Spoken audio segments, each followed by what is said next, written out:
इमरान खान के दौरा कोयटा के हवाले से फैसला ना हो सका। वजीर आजम की जेर सदारत सीनियर वुज़रा और पार्टी रहनुमाओं का इजलास। सानहा मच मुतासरीन को हुकूमती इमदाद देने के हवाले से तजवीज़ की मंजूरी। वज़ीर इत्तलात शिबली फराज कहते हैं वज़ीर आजम रवा हफ्ते ही कोयटा जाएंगे। धरने के खात्मे के लिए मुज़ाकरात जारी हैं। मच वाक़े पर सियासत नहीं करनी चाहिए। नून लीग लाशों पर सियासत चमकाने की आदी है। रुसवाई और शर्मिंदगी उनका मुकद्दर है और रहेगी।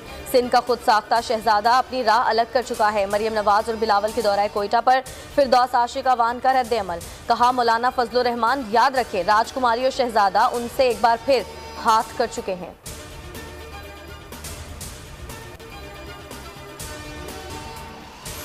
और वकला सहाफ़ियों और सिविल सोसाइटी का चेयरमैन पैमरा को हटाने का मुतालबा। 23 रोज गुजर गए, अवाम को हुकूमती एक्शन का इंतजार।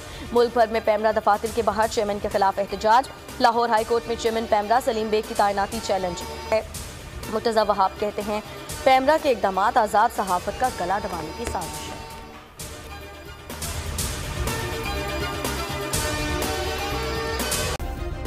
सब्सक्राइब करें और बेल दबाएं ताकि कोई खबर रह न जाए।